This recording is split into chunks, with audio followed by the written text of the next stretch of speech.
What's up, y'all? I am Chris A's 508, and today we got a very special guest. Please introduce yourself, tell us your name, where you're from, and what you got going on. I go by the name Daforce Dog, Daforce, Dawg, Dog. Originally, I'm from Montreal, Canada, but currently in Los Angeles right now. And my profession is I'm a rapper and slash producer. You might hear some of my music.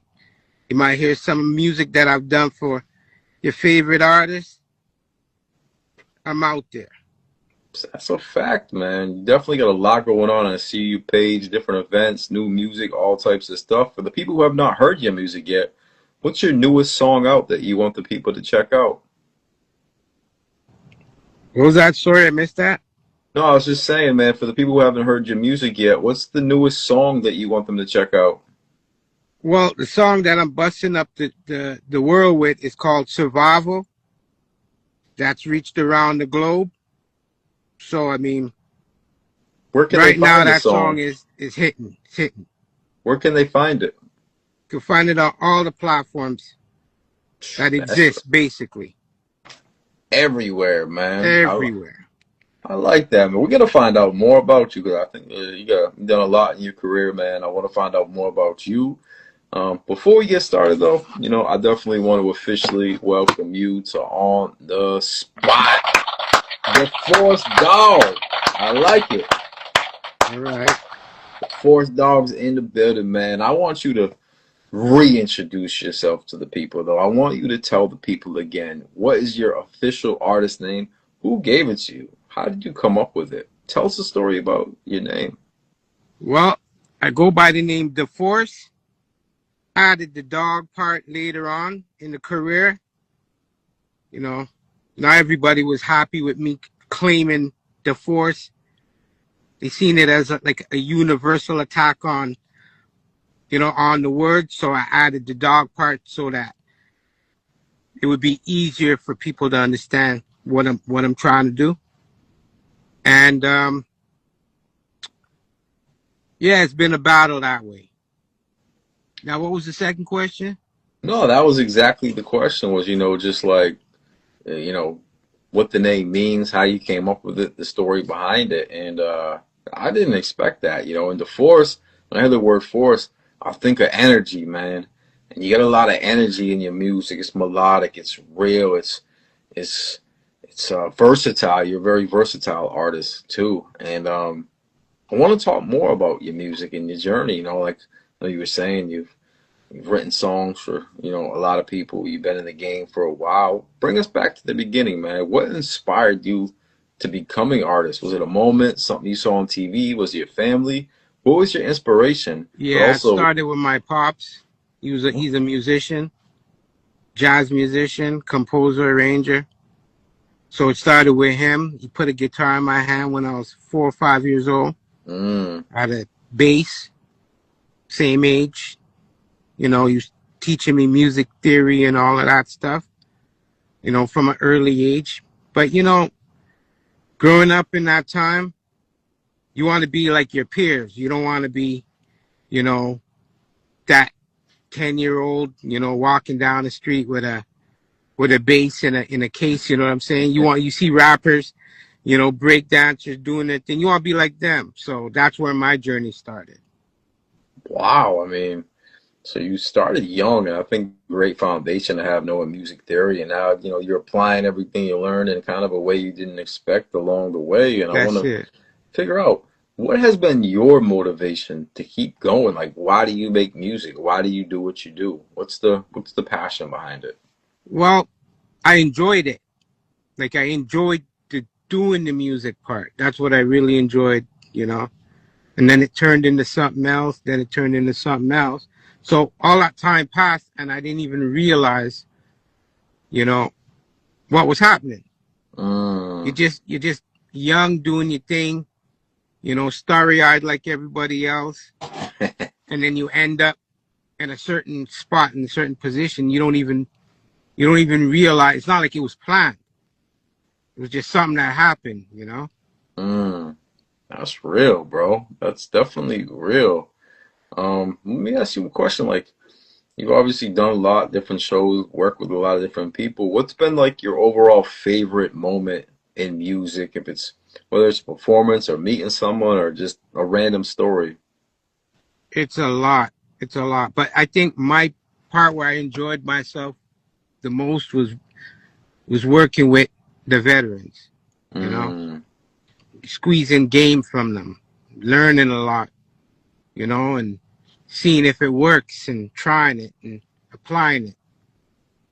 So that was the most fun part of it. The rest, like the music theory and all of that's a formality. That's something like putting on a pair of pants and next thing mm. you know how to put on a pair of pants in 2 seconds. But the part, like I said, that was the most fun was doing things and seeing if it was going to work and if it panned out. That's so true, that trial and error, and that's what the journey's all about. And I think now at the point of your career, you're one of those OGs, you're one of those veterans. You got a lot of game to give back, man. And I always love to ask this question, because we might have an 18-year-old watching, someone who's just thinking about doing it, just started, and they're getting all this information. A lot of people online have never even made music, and they're trying to tell people about music and how to do this and how to do that. So I want to ask you this. What is one piece of advice you would give to an upcoming artist about the music or the business that you wish you knew when you started? Well, I would tell any artist coming out now, study the game and soak up as much information as you can. And never underestimate anyone, whoever you're talking to. Big, small, you don't really know who's big, you don't really know who's small. Treat everybody fairly, and that's how you learn. I think that's so that we don't hear that advice a lot on here. So I'm glad I asked because, like, it's like someone who's small, there's only one way up. You know what I'm saying? They're going up. And the people who are big, they're going to be on a decline because they've already gone big. So, they say, That's like, right. treat people the same way because you have to meet them on the way down. You know what I'm saying? That's When the right. people, man, that's And I've great seen that advice. happen many times. Me too. Many times I've seen it. Yeah. But as an artist, we try to protect our image and all of that stuff. But you're doing music. You're there to serve the public. Mm, So, you know, you could be one thing today and the next day you could be something else. So focus on what's really more important than the image. The image is not everything. They tell you it is, but it's not everything. mm. Some people will see you in a big light, some people see you in a small light. In the end of the day, you're doing music. And you're there to make people feel a certain way about your music. That's what counts. I love that. Wow, that's one of the best answers we had in a long time, man. That's powerful, and it takes a veteran, someone with a lot of experience, to have an answer like that. And some of these young cats need that guidance. You gotta stay humble in this game, man. You gotta always be a student, and never think you're better or bigger than anyone else. Like you said, man, whether you're small or big, you gotta kind of have that guideline, man. Have that middle ground. Have your morals and principles. You're I right, love. because the reality of it is when you're a major artist and you've been taken care of, that's all you know. So a Mm, lot of things are hidden. You see what I'm saying? But when you're an independent, you're out there with the fans. You're building your fans. Your family members could be part of that. You got to deal with them. You got to learn how to, you might be growing too big for the change that they got to go through to accept mm, what you're doing. So there's a mm, lot of like left and right turns you got to make. But when you're a major artist, you get put on. People have this idea of you. They think you're making money. But they don't really know. See what I'm saying? But when you're an indie, you really got to gain the trust of the people that you're dealing with. And a lot of times they see what's going on. They know what's going on. So my answer would be different than what a major artist would give you. wow. That's the reality of it at the end of the day. And that's the fun part, really. All the bigger artists, they always say the funnest part when they were coming up and they were, in those small clubs work because when you're around people, that's energy. Just like your name, Daforce, that's energy. And the bigger you get, the more isolated you get away from the people in the energy, and that's really when people lose touch. But this is a topic we could talk about forever, man. But it just gets me so much more interested in you and who the person is behind the music. So I want to find out a little bit more about you. Um, Outside of the music, what are a couple things to let the people know about you a little bit? Whether it may be like, what do you do for fun on the weekend to get away from the music, or just, do you have any passions like hobbies? You collect things? Is anything on your bucket list you want to get done this year? Give us a few ideas about you. Well, I've done a lot of stuff. I've done over the years. I had nothing but time really to do a lot of stuff. Like I like my sports, but for relaxation, I like being on the road. I like camping. I like all of that Mm, kind of stuff. I expanded. I tested a lot of stuff that if I would have been stuck in the city, I I would not have had these experiences. But I was schooled early in my career to make sure you live while you're, going for this journey. Make sure you live, take trips, get out your environment, try to, get into other businesses, learn something new, keep active. So that's what I've been able to do throughout my whole career. So there's not one really specific thing that I could point and say, I just basically do whatever I feel like doing whenever I want to do it. That that's was the whole goal of the whole thing to begin with, anyways.